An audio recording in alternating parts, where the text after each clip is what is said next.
Alhamdulillahirabbil alamin. Allahumma shalli ala Muhammad wa ala ali Muhammad. Amma ba'd. Alhamdulillah ibu-ibu sehat semua hari ini, Bu. Saya tadi padahal udah berdoa, Bu. Lanjut aja itu doanya ya. Lumayan murah-murahi waktu saya gitu. Tapi ternyata gara-gara lampu. Ternyata memang orang Papua itu kudu dinyalain lampu dulu baru ketak. Masya Allah, luar biasa. Alhamdulillah. Ibu-ibu, saya tadi di perjalanan udah berpikir, ini ibu-ibu kalau nungguin gurunya datang, kok belum datang-datang, biasanya diisi dengan ngegosip. Tapi Masya Allah beda dengan jamaah sini. Ya, sambil nunggu gurunya, sambil nunggu penceramahnya, hafalan. Masya Allah, barakallahu fikum. Alhamdulillah, artinya apa? Kita diselamatkan. Duduk sambil mengikuti pengulangan hafalan doa-doa, surat-surat pendek ya. Itu menghindari kita dari apa? Waktu kosong. Yang terkadang waktu kosong itu dipakai untuk bicara ngalor ngidul ngalor, netan ngulon netan, akhirnya diisi dibumbu-bumbui dengan hal-hal yang negatif. Semoga duduknya panjenengan semua di sini tadi sambil hafalan menunggu penceramah datang, Allah lipat gandakan kebaikannya. Setiap huruf yang panjenengan baca, Allah balas 10 kebaikan. Di Ramadan ini jadi 700 kebaikan. Amin ya Rabbal alamin. Ibu-ibu yang dirahmati Allah, ini yang anak-anaknya ikut bagian sini atau ada sendiri? Oh, ada sendiri, alhamdulillah. Ini anak-anak yang rajin datang ke sini, mudah-mudahan jadi anak-anak yang solih dan solihah ya. Bulan Ramadan berpuasa tapi tetap semangat belajarnya, gak kalah sama ibu-ibunya, Masya Allah ya. Alhamdulillah. Ibu-ibu masih kuat puasanya, Bu? Hari keberapa sekarang, Bu? Orang bingung ya kalau mau jawab. Ono sing 8, ono sing 9. Wis ora apa-apa, perbedaan itu rahmat. Rahmatnya gimana? Kalau kita gak mengacaukan dengan ego. Jadi rahmat itu justru indah adanya perbedaan. Nek semuanya sama, hidup jadi kurang berwarna. Ya kan? Nah, kalau ada yang telat posonya, anak saya waktu awal puasa masih ada yang makan, udah ujian. Besok kita duluan. Yang lain masih poso, kita udah buka. Gitu. Jadi gak apa-apa ya, dinikmati perbedaan ini. Perbedaan itu bukan menjadi apa? Peluang untuk perpecahan. Nah, itu yang gak bikin rahmat di situ tuh. Ya. Jadi jangan hanya gara-gara berbeda ya. Terus apa? Aku gak seduluran karo kae. Oh, beda. Jangan ya. Kita gak seperti itu. Sebagai muslim, kita meyakini perbedaan adalah rahmat. Ibu-ibu yang dirahmati Allah, saya yakin panjenengan semua masih kuat di sini tahan lapar ya, Bu. Ini wajahnya seger-seger, ada memang yang rada lemes. Mungkin udah capek dari pagi kan, kerja dari pagi. Ini yang masih seger ini. Ya, masih seger ini Masya Allah luar biasa ya. Lemas juga enggak, Bu? Enggak. Tetap masih semangat ya. Masih kuat untuk nahan haus ya, Bu? Masih. Kerja sambil poso kuat ya, Bu? Kuat. Nih kalau poso sambil nahan emosi kuat gak, Bu?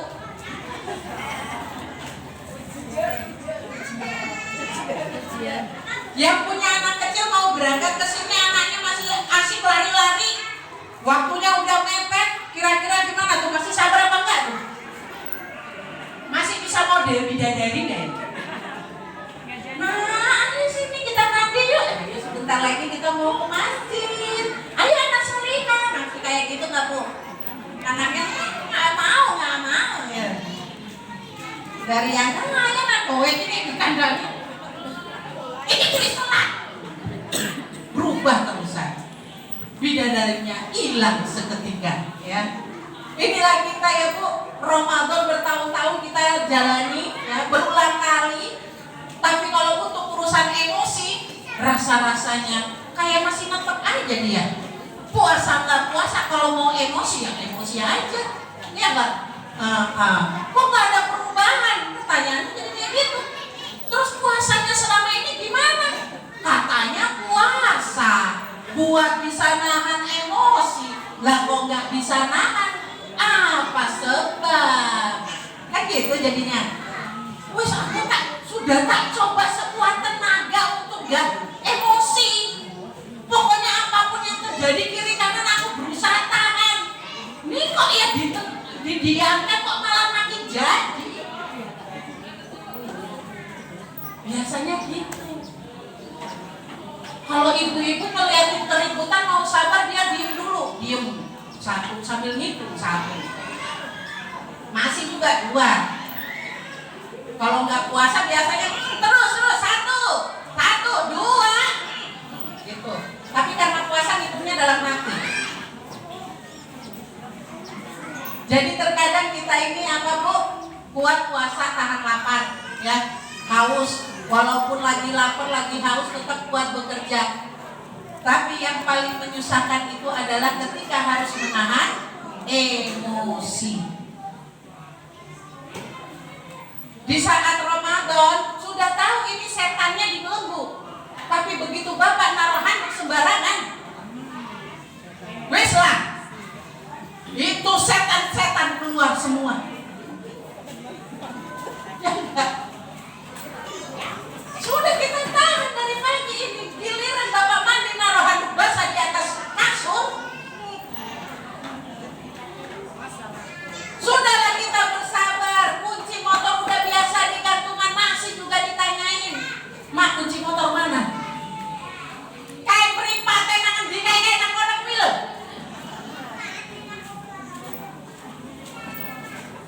Wah biasanya nang orang kayak takam. Padahal lagi poso ini. Yo nggak ketinggalan itu peripate nang di. Kadang ini yang keluar dari sini lebih cepat dari yang di sini.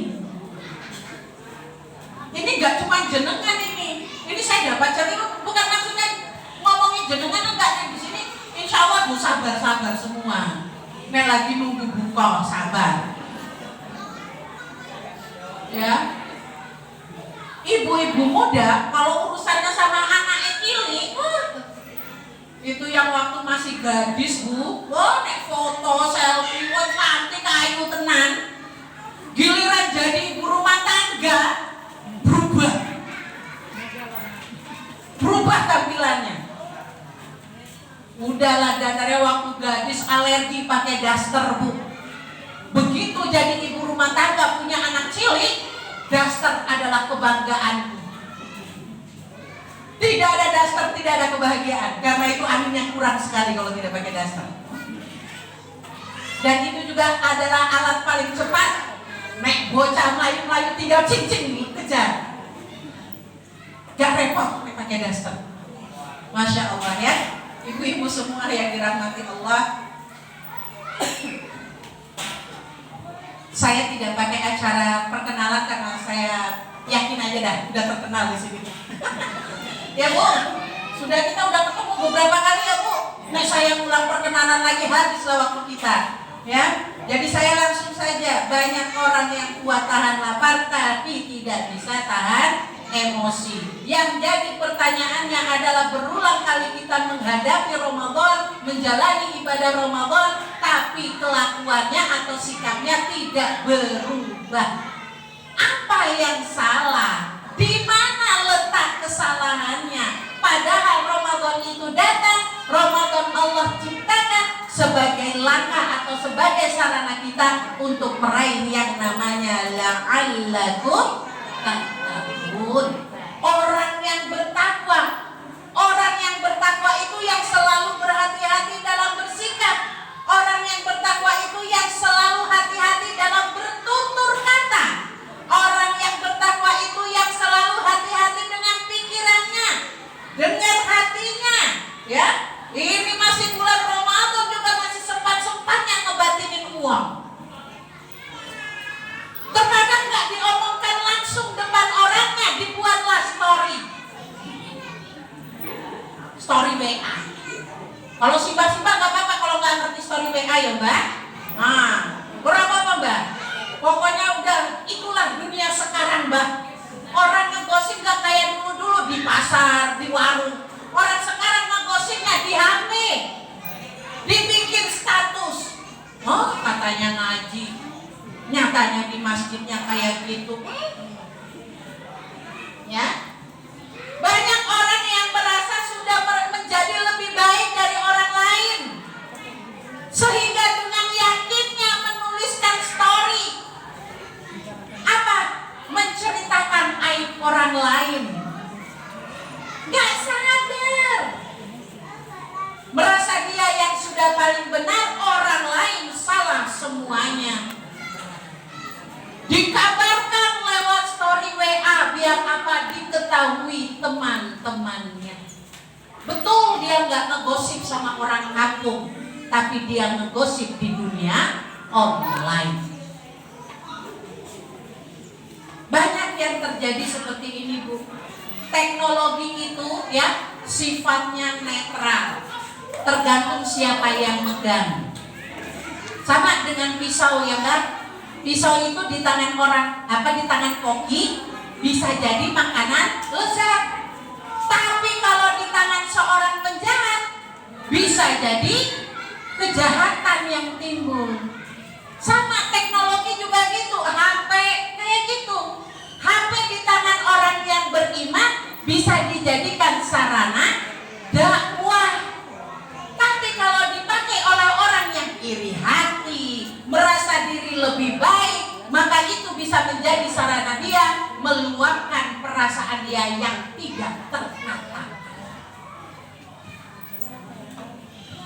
Ini fenomena zaman sekarang.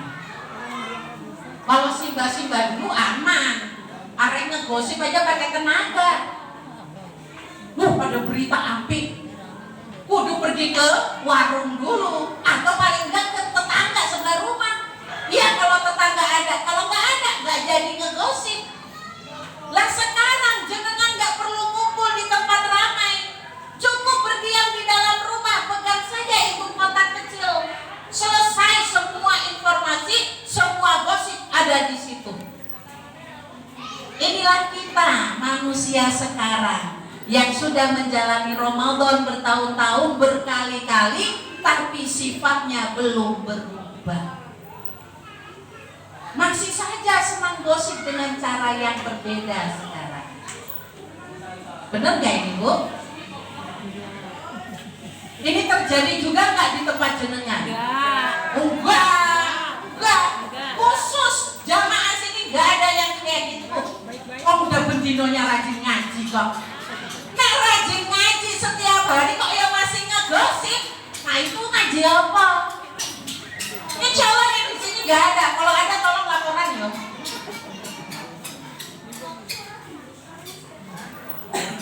Ibu-ibu yang dirahmati Allah, yang jadi pertanyaan kita itu tadi, kalaupun sudah Ramadan berkali-kali, kok sikap kita atau perilaku kita itu belum berubah? Kenapa yang seperti itu? Saya pernah menyampaikan tentang dua potensi yang Allah titipkan pada kita ya Bu. Saya pernah, kayaknya tuh kemarin tuh, pertemuan kemarin di sini. Saya sempat menyampaikan dua potensi yang Allah titipkan, yaitu potensi fujur dan takwa. Dalam Quran surat Asy-Syams, Allah berfirman, A'udzu billahi minasyaitonir rajim, fa'alhamaha fujuraha wa taqwaha. Dan kami ilhamkan pada mereka sikap fujur dan takwa. Fujur adalah kecenderungan berbuat tidak baik. Oh ini karena ada sih Mbak, maaf Mbak, saya ngomong tadi cepet banget gak ini? Kecepetan gak? Bisa dipahami Mbak? Ini tapi ada Mbak yang tetap diam ini. Bisa dipahami ya Mbak? Pakai bahasa Indonesia tetap ngerti Mbak? Keren sih Mbak, udah mengikuti zaman nih. Ini keren banget ini ya, Masya Allah. Semangat ya Mbak. Pokoknya Indonesia bersatu ya. Dengan perbedaan suku bahasa, kita tetap bisa bersatu lewat bahasa Indonesia. Keren Mbak. Barakallahu. Jadi saya kembali. Sampai mana kan? Oh, fa'alhamaha ya. Jadi dua potensi yang Allah berikan, fujur dan takwa. Fujur adalah kecenderungan berbuat tidak baik atau berbuat maksiat. Sedangkan takwa adalah kecenderungan berbuat baik. Nah, kenapa kok manusia walaupun bulan Ramadan masih juga melakukan kemaksiatan? Padahal setannya sudah dibelenggu. Anak saya sempat kemarin nanya, Umi kenapa kok begitu? Katanya Ramadan setannya dibelenggu. Kok masih ada mama-mama yang marah sama anaknya? Saya ditanya gitu sempat terdiam Bu. Mikir soalnya, ini mama yang dia maksud yang mana ini? Jangan-jangan mamanya sendiri yang diomongin. Nah, jadi saya cuma menjawab bahwa di bulan Ramadan yang dibelenggu itu adalah setan dari golongan jin. Sedangkan setan dari golongan manusia tetap berkeliaran. Gitu. Jadi nek jenengan saat ini Ramadan, kok ngeliatin orang masih gak menjaga mulutnya, gak jaga lisannya, gak jaga pendengarannya, gak jaga penglihatannya, artinya setan manusianya masih ada. Potensi fujurnya dibiarkan di dalam dirinya. Lah kok iso ini potensi fujurnya lebih kuat daripada potensi takwanya? Rupanya Ibu, ini ada rahasianya. Kenapa kok masih kita itu secara refleks nek gelas jatuh, pelonyak lagi serius dengerin ceramah, bocah melayu-melayu, nabrak gelas gak sengaja yang sudah ditoto, begitu pelonyak, apa kuwi? Makanya nek ditandani orang Melayu, orang Melayu.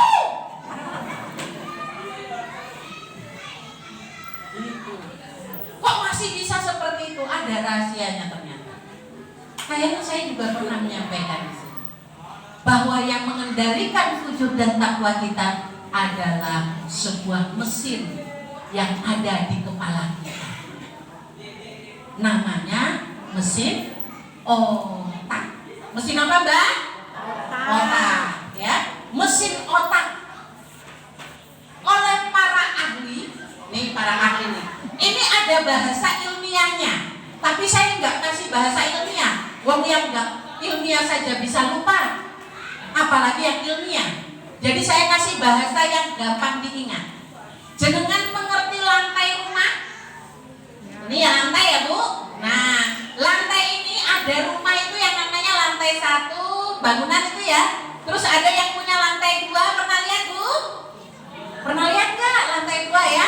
Lantai 3 gitu ya.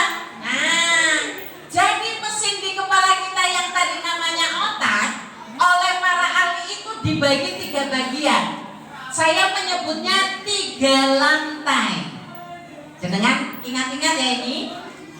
Fujur dan takwa kita dikendalikan oleh 3 lantai. Lantai 1 kita namanya lantai reaktif. Lantai reaktif. Lantai reaktif maksudnya gimana? Nah ini, dia urusannya dengan hal-hal yang spontan. Jenengan bernapas, itu kerjaannya otak reaktif ini, mesin reaktif ini. Jadi secara spontan mesti tarik nafas, buang seperti itu. Jenengan kalau lapar maunya apa Bu? Makan. Spontan kayak gitu Bu. Gak ada ketika jenengan lapar kok malah makin giat bekerja, itu gak ada. Mesti lemes, terusan pengennya makan gitu ya. Itu kebutuhan dasar kita. Jadi mesin di lantai dasar kita ini, lantai 1 kita ini, kerjaannya untuk hal-hal yang menjadi kebutuhan dasar kita. Lapar, makan. Haus, minum. Tidur, ngantuk, tidur, gitu ya. Capek, istirahat, gitu. Jadi urusannya yang terkait dengan kebutuhan dasar manusia. Kalau ada yang ngagetin, terkejut, ya kan? Kadang kalau tadi anak didik saya itu ada luka di sini. Ketika ditanya, ternyata itu karena dia ngagetin masnya. Jadi saat dikagetin, secara refleks masnya langsung mencakar. Nah gitu. Kita juga gitu kadang Bu.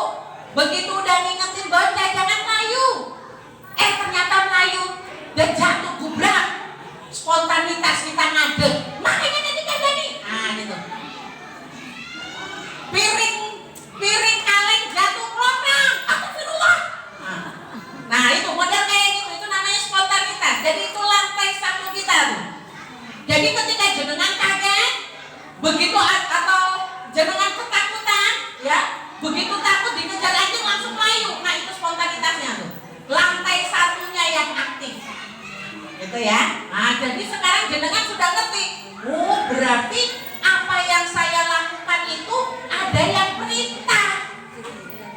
Yang perintah ada di sini di kepalaku, gitu ya. Jadi saya tidur, saya bernapas itu memang enggak ada yang ngatur. Mesin lantai satu kita yang ngatur itu. Nah orang dengan mesin lantai satu yang lebih kuat atau istilahnya itu kotor, jadi manusianya tuh kayak gini. Begitu melihat lagi duduk pengajian kayak gini aja, ngeliatin orang lewat bisa terus gini. Nih. Itu bisa tuh kayak gitu. Kalau lantai satunya kotor, gak bersih, atau lantai satunya lebih kuat. Ngeliat tetangga beli kulkas baru, Allah, mesti, ini mulutnya langsung gerak nih. Mesti. Wah, ini lantai satu nih yang lagi gerak tuh. Yang lagi perintah. Begitu anak bikin kesalahan langsung keluar kata-kata atau langsung emosi marah. Itu lantai satu. Jadi di sini sekarang jenengan udah mulai paham ya Bu? Oh, berarti kalau saya melakukan sesuatu secara spontanitas, langsung refleks, orang lewat langsung nengok, Pak Ustadz lagi ngomong langsung ngantuk, lantai satunya yang lebih kuat, ya. Nah, tadi kalau lantai satunya kotor, maka potensi fujurnya yang akan jadi lebih kuat. Maka dia akan menjadi pribadi dengan sikap yang negatif. Pikiran-pikirannya pun negatif. Pegang HP yang dilihat hal-hal yang negatif. Maka itu lantai satunya. Nah sekarang kita naik ke lantai 2 Bu. Ya lantai 2. Di lantai 2 ada namanya mesin rasa. Apa kui mesin rasa atau namanya mesin emosi ya? Di mesin emosi inilah yang membuat kita sedih, marah, sensitif, baper. Nah ini mesin emosinya yang aktif. Jenengan ngeliatin sinetron, di sinetron apa orangnya yang saling mencintai salah satu mati, jenengan nangis. Nah itu mesin emosinya tuh yang aktif tuh. Padahal bukan jenengan yang artisnya, jenengan yang nangis. Merasa bahwa jenengan ikut merasakan kayaknya tuh sedih banget gitu ya. Nah itu mesin emosinya yang aktif. Mesin emosi ini kalau dia terlalu besar tanpa ada dikontrol, maka dia akan jadi orang yang mudah apa? Iri hati. Ngeliatin orang lebih baik, gak seneng. Dia adalah manusia tipe SMS. Seneng melihat orang susah. Tetangga beli kulkas, beli motor, apalagi ini sudah nanti masuk mau lebaran, lihat tetangga toples depan di mejanya udah penuh, jenengan yang kepanasan. Nah itu mesin emosinya yang aktif. Ya, jadi sekarang jenengan sudah mulai paham nih. Berarti kalau saya mudah emosi, mudah baper, bapak ngomong sini aku langsung balesin. Berarti mesin satu dan mesin lantai 2-nya aktif. Kita dengar kata-kata yang gak menyenangkan langsung. Apa sih? Dia hanya ngomong kayak gitu, dianya sendiri juga. Nah, tuh. Ini mesin emosinya, ya. Nabi Muhammad SAW tuh bilangnya gini, orang yang kuat itu bukan orang yang menanggulang, tapi orang yang kuat menahan emosinya. Jadi saat dia melihat apa-apa nggak langsung direspon. Dia itu bersikap tidak tergantung suasana. Semangat sekarang Ramadan tarawih tiap malam. Karena apa? Isin. Nah, aku orang makan nanti tidak dijadikan omongan. Padahal di rumah belum tentu sholat misalnya. Ya, itu mesin emosinya, malu, gak enak hati. Ya, jadi ketika manusia itu mesin emosinya lebih kuat, dia akan menjadi orang yang gampang baper. Diomongi sedikit gak terima, cepat marahnya. Ya, maka itu maka itu ibu-ibu semuanya, di bulan Ramadan ini Allah ingin mengajak kita tidak hanya sekadar duduk di lantai 1 atau lantai 2, tapi kita semua dilatih selama sebulan untuk bisa naik ke lantai 3. Apa itu lantai 3-nya? Ada mesin apa di sana? Lantai 3 itu isinya mesin berpikir atau mesin takwa.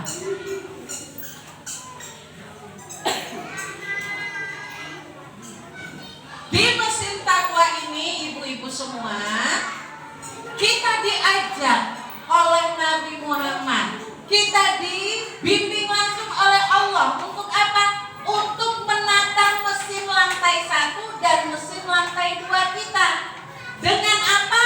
Dengan kekuatan dari mesin lantai 3. Jenengan dengan rajin ngikutin ceramah kayak gini, itu dapat ilmu ya Bu? Dapat ilmu. Terus jadi paham, oh ternyata nek bulan Ramadan itu gak boleh marah-marah. Itu ilmu. Ternyata ada dasarnya. La taghdab walakal jannah. Maka itu ketika kita mau emosi, lantai 3 ini yang harus kita aktifkan. Langsung dipikirin tuh hadis Nabi, la taghdab walakal jannah. Langsung berhenti. Saya gak mau marah, saya pengen masuk surga. La taghdab, jangan marah, walakal jannah, untukmu surga. Itu hadis Nabi Bu. Jenengan percaya sama Nabi toh? Percaya betul? Percaya, itu sudah janji Nabi. La taghdab walakal jannah. Jangan marah, bagimu surga. Itu ditanamkan di mesin ketiga kita nih, lantai 3 kita. Supaya kalau pas mau emosi, mau teriakin cucu atau mau teriakin anak yang diomongin gak dengerin, langsung aktifkan lantai 3. La taghdab, la taghdab. Nih sambil diginiin, la taghdab. Ya. Kenapa kok jenengan rajin ngajinya? Karena jenengan sudah pernah mendengar hadis Nabi. Talabul ilmi fardhatun ala kulli muslim. Bahwa menuntut ilmu itu wajib bagi setiap muslim. Nah, itu mesin lantai 3-nya yang diaktifkan. Aku semangat ngaji bukan karena Bu Martin atau Bu siapa, enggak, karena pancen aku kepengen menjadi muslim yang mengikuti sunnah Nabi. Talabul ilmi, menuntut ilmu, fardhatun, wajib ala kulli muslim, bagi setiap muslim. Kita sadari itu, kita pikirkan hadis itu. Ya. Kalau dengan membaca Al-Quran jenengan jadi paham perintah Allah, ya. Harus yang namanya perempuan yang sudah memasuki usia balik tutup aurat. Maka dengan ilmu tadi yang tersimpan dalam lantai 3 kita, jenengan akan malu sendiri kalau keluar rumah sambil umbar aurat. Ya, jadi mau puasa nggak puasa tetap tutup aurat. Kita puasa atau tidak puasa tetap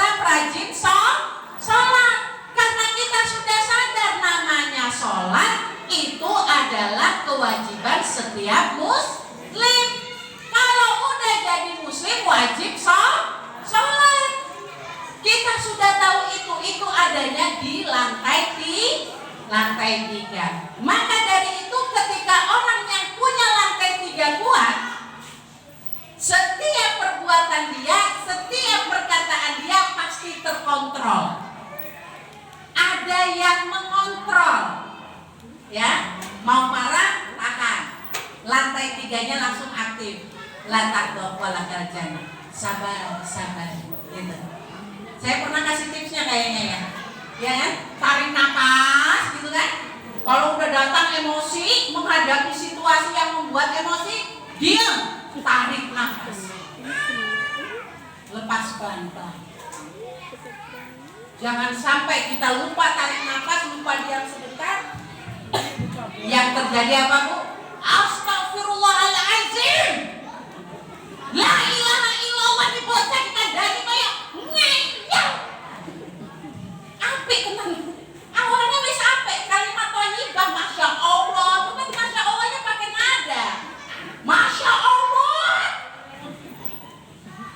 Jadi anak bingung itu sebenarnya ibu ngajarin bagus apa lagi apa ini? Masya Allah, tapi kenapa pakai nada rocker? Gitu. Maka anak bingung. Ya. Jadi gitu, Bu. Ketika emosi itu datang, diam.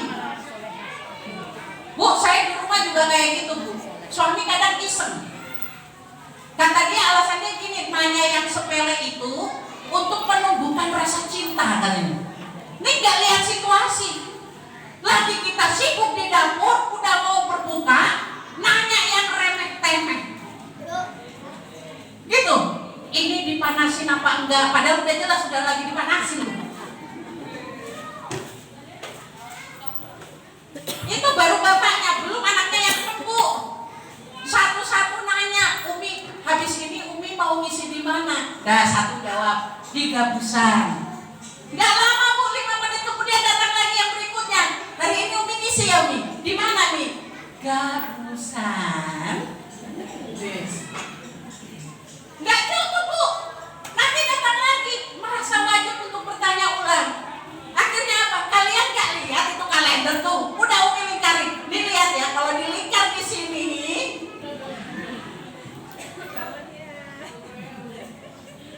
Yang paling rajin ngecek kalender yang perempuan ini. Kalau abang-abangnya kan nggak suka ngecek kalender, makanya bolak-balik nanya. Itu, Bu, mending kalau cuma sekali nanya, pagi nanya, siang nanya, sore mau berangkat nanya. Itu kalau emaknya nggak belajar masalah teknik diam, jenengan nggak bakalan ketemu bidadari sore-sore begini. Itu laki-laki kan? Laki-laki. Alhamdulillah emaknya udah belajar untuk apa? Melatih emosi diam. Begitu ditanya tarik nafas dulu. Misi 3 busa. Kadang akhirnya saya nawarin, oke siapa lagi yang mau nanya? Ayo tanya sekarang. Akhirnya mereka cuma bisa ketawa ya. Jadi masya Allah ibu-ibu, di sini Ramadan datang. Tidak hanya untuk sekadar kita itu mengulang kebiasaan atau menjadi seorang muslim yang musiman. Semangat hanya ketika Ramadan. Kuat tahan lapar karena Ramadan. Setelah itu saat Ramadan kita bisa nahan lapar, nahan haus. Artinya apa, Bu? Sebenarnya kita punya kendali atas diri kita. Saat Ramadan kita kuat tuh untuk ikut tarawih. Artinya apa? Kita bisa untuk berdiri beribadah pada Allah lebih lama. Kalau kita mau. Tapi terkadang yang lebih besar itu apa pengaruhnya? Lantai 1 dan lantai 2. Spontanitasnya dan emosinya yang lebih kuat. Sehingga apa? Keinginan untuk bersabar menjalankan ibadah itu berkurang. Maka ibu-ibu sekalian ya, mumpung kita masih bisa menikmati Ramadan, masih bisa bertemu Ramadan, ini bukan sesuatu yang apa ya, tidak panjenengan masih ketemu Ramadan. Ini sengaja saya nunjuknya yang sebelah sini ya. Karena kita yang di sini yang senior banget ini. Besok tolong dipisah yang masih muda agak sini ya, biar saya nunjuknya enak gitu. Mau nunjuk di sini masih muda ini, jadi saya nunjuk sebelah sini. Ya, jadi Mbak, kita syukuri sampai hari ini Allah masih mempertemukan kita dengan Ramadan. Allah pasti punya maksud memberi kita ampunan, memberi kita kesempatan untuk berbuat baik. Maka mari gunakan 3 lantai tadi secara proporsional. Lantai 1 dan lantai 2 dikendalikan benar. Dikendalikannya pada yang mana? Lantai 3. Begitu emosi datang langsung disadarkan. Sabar, sabar. Kalau belum bisa begini-begini udah diem aja dulu, diem. Ya. Wah, mau pakai tips yang kayak gini. Kalau Nabi kan bilang gini, kalau mau marah, kamu merasa marah, yang tadinya berdiri duduk, duduk berbaring. Kok masih marah juga? Ambil wudu, sholat, kan gitu. Nek jenengan kok belum mampu melakukan kayak gitu, masuklah emosi aku, ya udah, tenang, diem. Melihat sesuatu yang menimbulkan emosi, langsung jadi patung aja. Nek ditanya ngomong kok, ngomong kok orang ngomong, itu aja, ya. Biar apa nggak keluar kata-kata yang menyakitkan. Kalau ada teman kok ngajak ngobrolin imamnya, oh imam kok sholat suwi banget, maca ayat kok panjang-panjang, kaki sholat pegel, boyok sholat kesel. Dari siang udah kerja kok malam tambah tarawih kok panjang teman. Tahan, tahan, ya, tahan, jangan dikeluarin ibu, ya. Nikmati tarawih, mumpung masih bisa tarawih, masih sehat, ya. Nek Allah cabut nikmatnya lah dengan raiso tarawih, kan gitu, ya. Jadi mari kita aktifkan lantai 3 kita, lebih banyak berpikir gimana caranya biar bisa mikir yang banyak, mikir yang banyak, supaya bisa bersikap dan bertindak sesuai dengan aturan Allah. Maka perbanyaklah belajar. Datangi ceramah dari rumah, niatnya adalah saya mau belajar mengenal agamaku dengan lebih baik, bukan saya arep cari informasi tentang Islam. Ya, niatnya adalah belajar untuk bisa mengaktifkan lantai 3. Jadi kita punya lantai berapa, Bu?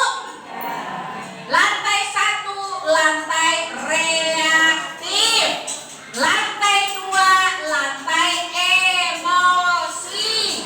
Lantai 3, lantai berpikir. Ya, diingat-ingat, nek ono kancane kok terus ngomel-ngomel pas lagi ngobrol, bilang, "Woi, lantai 3 aktifkan." Stop lantai 1, gitu aja. Oh, lantai sama makanya ngaji. Gampang toh. Jadi ibu-ibu, mungkin itu saja yang bisa saya sampaikan.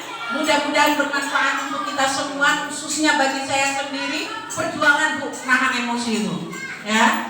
Mari saya doakan panjenengan semua selalu diberikan kemudahan oleh Allah dalam menjalankan ibadah puasa ini, dan ibadahnya diterima oleh Allah Subhanahu wa Ta'ala. Dari saya cukup sekian, ada salahnya mohon maaf. Aku qouli hadza astaghfirullahaladzim wa astaghfirukum. Billahi taufiq wal hidayah. Assalamualaikum warahmatullahi wabarakatuh.